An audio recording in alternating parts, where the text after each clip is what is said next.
Before I begin, I'd like to give a huge thanks to the folks at THQ Nordic for sponsoring this video and helping to make it possible. The Darksiders franchise has been through a lot. Its original publisher went out of business, its original developer was shut down. The release of Darksiders III is no small miracle. Most fans assumed that we wouldn't see a third game. In 2013, when many of THQ's properties were at auction, the Darksiders franchise was acquired by Nordic Games. Shortly thereafter, Gunfire Games was formed, with many of the original talent from Vigil Games. Almost 9 years after the first game and 6 years after the second, Darksiders 3 is out. It's actually here. I've got a link in the description to the official site if you want to check it out or pick up a copy. But enough with the history lessons already. I got a video dedicated to that. As a Darksiders fan, I wanted to talk about something I've always found fascinating. Just how different all the games are from one another. For those of you wondering how this new game plays, I'm going to be breaking down the gameplay of Darksiders 3, its new features, and how Darksiders 3 compares to Darksiders 1 and Darksiders 2. Now, it's important to keep in mind that, although I'm going to be very thorough in comparing these three games, this is not meant to be a review. And since I don't want to include any major spoilers, I'm going to be showcasing mostly early game footage for those of you that want to go in fresh. You're not going to be seeing anything here that you haven't seen in the trailers, so no late game bosses, special weapons, or spoilers, nothing like that. Darksiders 2 was pretty different from Darksiders 1, from the introduction of RPG mechanics, departure from linear world design, and the addition of loot-based weapons, not to mention one being set on Earth and the other one being set in more of a fantasy realm. The first question I had about Darksiders 3 was, what did they do? How did they decide to evolve it this time around? With each game playing so differently than the last, I went into Darksiders 3 with this trend in mind. So with all that out of the way, let's get to it. What's new, what's changed, and how does the third game compare to the first two?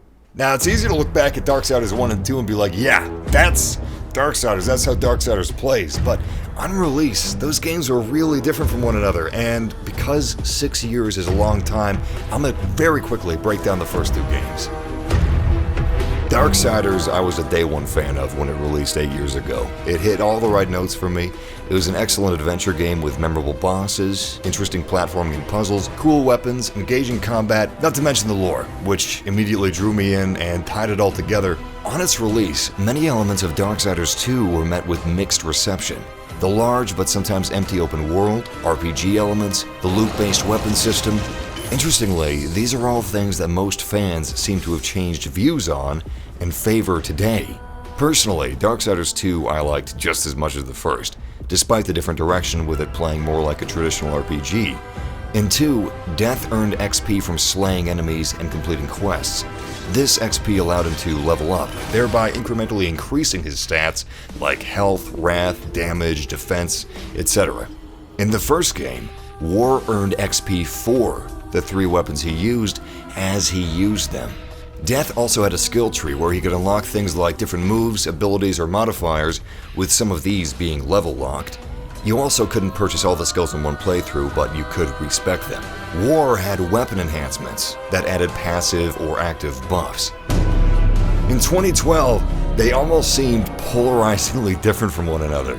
Darksiders 3 isn't made to be like either one. It's a departure from its predecessors in many ways, but it's really a marriage of new ideas and returning elements. It's a more streamlined experience, which kind of fits the pacing of the game. I haven't found many lulls in my time playing so far. It almost feels like each game plays differently to reflect the different horsemen. The open world, scavenging weapons, and the RPG mechanics kind of fit Death's unsanctioned quest to save his brother in Darksiders 2, War regaining his powers over the course of Darksiders 1, and Fury being more mobile and strategy-oriented, along with her large character arc as she hunts the 7 deadly sins in Darksiders 3. Anyway, that's a quick recap of the first two games and their mechanics. I'm going to get more in depth later, but if I were pressed, I would say that Darksiders 3 is closer in spirit to Darksiders 1.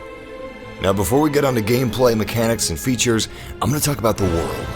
The first game was mostly linear, but it did allow you to travel between areas, and it took place on Earth.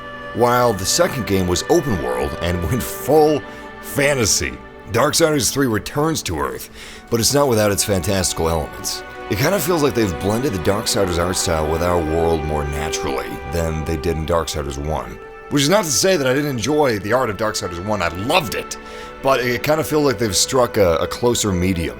And since Darksiders 1 was set after Darksiders 2 and 3, we only got to see Earth when it was completely ravaged by the apocalypse. So it's kind of cool to see what it looked like before devastation was so absolute that the ashes of billions of corpses made cities into deserts.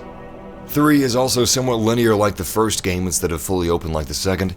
Having an open world really worked for what Death was doing in his story, in my opinion, even if the world was a little bigger than its detail at times.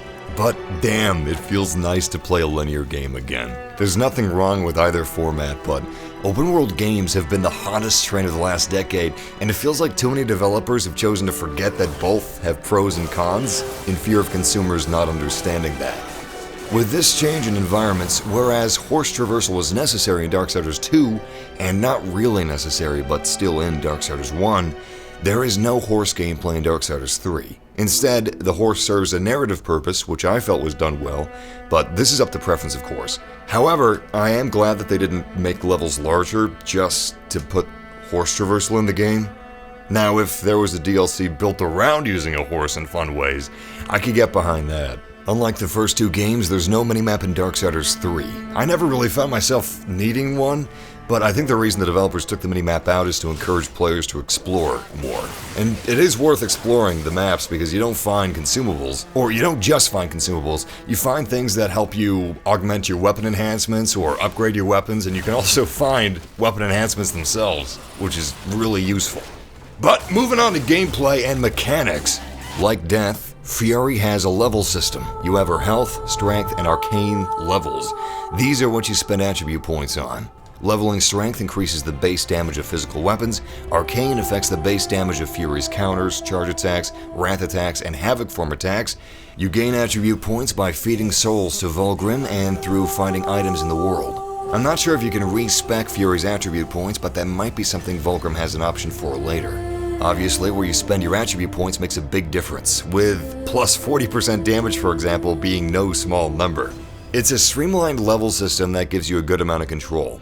As far as weapon customization goes, the loot in Darksiders 3 is in the form of materials and enhancements, and souls and consumables, but we'll get to that in a second. Some materials are needed to upgrade your weapon, and others are needed for upgrading weapon enhancements. Weapon enhancements are back, only now you can upgrade them. You can purchase these from Vulgrim, or you can find enhancements in the world. They usually give you active or passive buffs, and you can upgrade enhancements multiple times with either demonic or angelic artifacts, which you can also buy or find in the world. Demonic and angelic artifacts have their own upgrade tree and specific benefits through each enhancement. If you want to max your upgrades on any given enhancement, you'll need an Essence of Chosen, which is rare, along with a bunch of artifacts for your chosen tree. This attribute system, the weapon upgrade and enhancement system, along with her hollow forms are how you're supposed to shape Fury to your playstyle. Speaking of weapons, in Darksiders 1, War collected 2 additional weapons over the course of the game and various enhancements for them. In Darksiders 2, weapons were loot-based, so Death could find a scythe with higher stats than his current scythe, and that was a major way in which he could upgrade weapons. Instead of War's 3 weapons or Death's loot-based weapons, Fury's primary weapon is a whip that can transform using hollows, which each have their own movesets and combos. These hollow forms also make switching between weapons mid-combat pretty quick and seamless, so they're also good for crossover weapon combos. Different hollow forms also have different weapon timings. For example, Force Hollow's hammer attacks and combos are slow but high damage and have a higher chance to flinch. Fire Hollow is shorter range, but the Flame Nunchuck combos are faster and more mobile. It's a bit of a risk-reward factor going on. Each form has unique wrath attacks, like Fire Hollow temporarily imbuing all of Fury's attacks with increased flame damage over time, whereas Force Hollow is a punishing AoE attack. These also affect traversal, with different forms allowing you to reach new areas. So you can go back later to areas you've already explored and reach places you haven't reached before. Interestingly enough, you can also turn off Fury's hollow state entirely.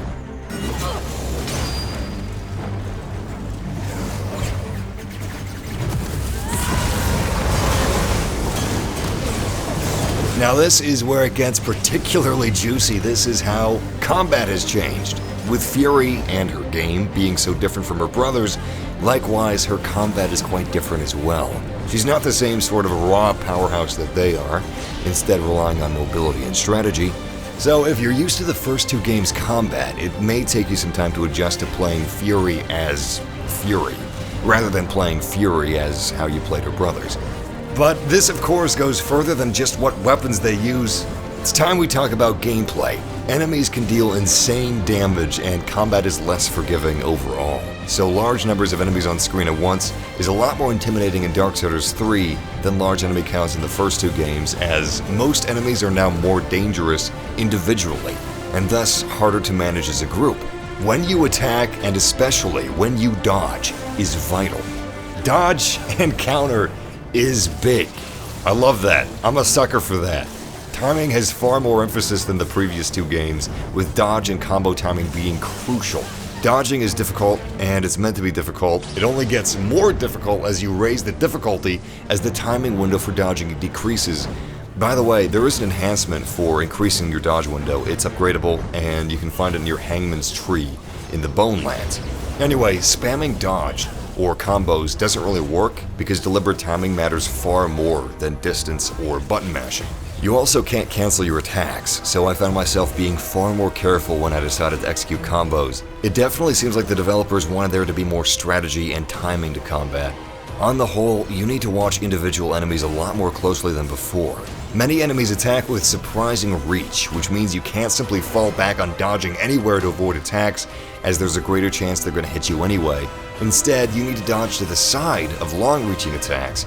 Likewise, if it's a sweeping attack, you'll not only need to dodge in the right direction, but also at the right time. If you dodge too late or too early, there's a chance you're going to be caught in the attack, or dodge into the attack.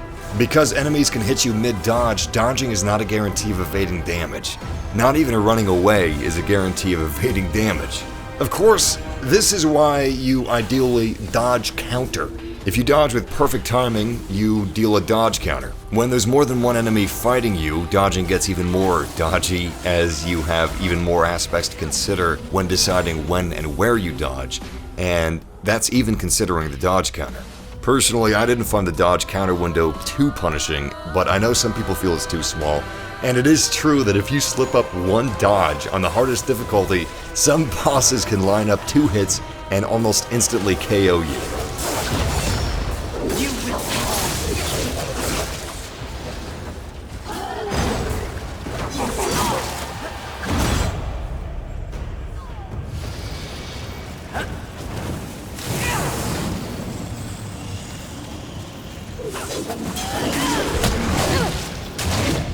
But Gunfire did just release a patch increasing the window and enemy telegraphs, so that should help. Something else I noticed was that enemies are far less likely to flinch as a result of your attacks, not only making timing more important than ever for successful combos, but also adding to the difficulty of being surrounded by enemies, as you can't crowd control in the same way you could in Darksiders 1 and 2.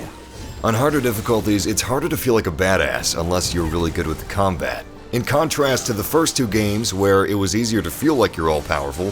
For instance, there aren't really any fluff enemies who deal little damage that you can one-shot. Nearly every enemy poses a threat. It's also pretty difficult to run from some fights to try and heal, because enemies often have reach and speed, so there aren't many easy outs. And when you die, you usually respawn quite a ways back, which can be pretty punishing and definitely pushed me to maintain focus while I'm in combat. All of this definitely brings a usefulness to the items that Vulgrim offers, and likewise, the souls you collect in the game. Of course, this also means that when you lose souls, it's more punishing, and you do lose souls when you die. But you can recover them if you go back to your place of death. Speaking of which, souls are also back in the form of currency, health, and wrath. Likewise, the 3 meters return. You've got the green health meter, the red meter for wrath attacks, and her magenta havoc form meter for unleashing havoc form. And yes, just as war and death have their own monstrous forms, as does fury.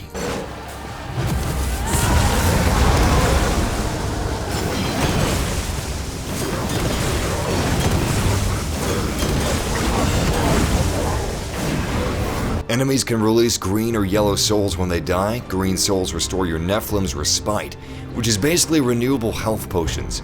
This can be upgraded to have more charges and increased healing per charge. Nephilim's Respite also recovers all charges when you die, which is very useful considering this game is not exactly easy. Health shards and Nephilim's Respite don't regenerate Fury's health immediately, so be sure you're not too late when you decide to use it in tight spots. And of course, Yellow Souls restore your Wrath bar. This will be fun for both of us. As you wish. I've always loved this guy's voice. As far as items go, Vulgrim is back, and he has plenty of ways for you to spend blue souls. You can buy consumables, ingredients, special wares, and you can feed souls to the demon merchant to level up and gain attribute points. There are tons of consumables that you can purchase with the souls you collect. They aren't exactly cheap, however, unless you use them sparingly, because Vulgrim raises the price of an item every time you buy it. Some of the ingredients you can purchase from his shop are ingredients for augmenting weapon enhancements. You can find these by exploring your surroundings as well. Puzzles return. They can be pretty clever, but not frustrating. They use environmental objects and force hollows to solve. I'll admit, I was actually stumped by this one. I didn't realize that you could chain fire from a web onto a firebug and have that firebug ignite another web. It got me. Platforming is also back, which force hollows help with in exploring the map. On that note, like I said earlier, this is a semi-open world game, and there's parts of the world you can return to later when you have different force hollows to further explore. Something I haven't really seen people talk about is the music. I'm really liking the music. Initially, I wanted the composer of Darksiders 2 to return. I loved what he did with Darksiders 2's music, but this is the composer for Darksiders 1, and I feel like he did a great job because I find myself getting Darksiders 3's music stuck in my head. It's actually pretty good. I'm liking it a lot so far. Anyway, I can't speak for console performance because I was playing the PC version of the game, but it's been pretty solid for me. I've had mostly 60 FPS at 4K, and I haven't really had many issues, but my specs are pretty beefy. In any case, for the people that have encountered bugs, I've read that Gunfire Games has said that a patch is coming soon. And that's about all I could think to compare with Darksiders 3 against the first two games. Some mechanics return, there's a lot of new mechanics, but to me it still feels like a Darksiders game, and that's a good thing for a fan like myself. But I also enjoy the new features that they've brought in for Darksiders 3. I'm a big fan of dodge and counter myself, so that's a weak spot for me. In any case, I hope this comparison was helpful for you, and all I know is Vulgrim better turn out to be the final boss in the final game. What's he using all those souls for? Boy's up to something. Anyway, those are my thoughts on Darksiders 3 and my comparison of the three games. Again, this is not meant to be a review, but rather an inspection of the world, gameplay, and the feel. But if you guys want a recap on the history of Darksiders before you play the third game, I've got a video for that right here in the description and the comments. Anyway, thanks for watching, and a big thanks to THQ Nordic for helping me out with this video. If you guys want to check out Darksiders 3, I've got a link in the description. But until next time, game massively.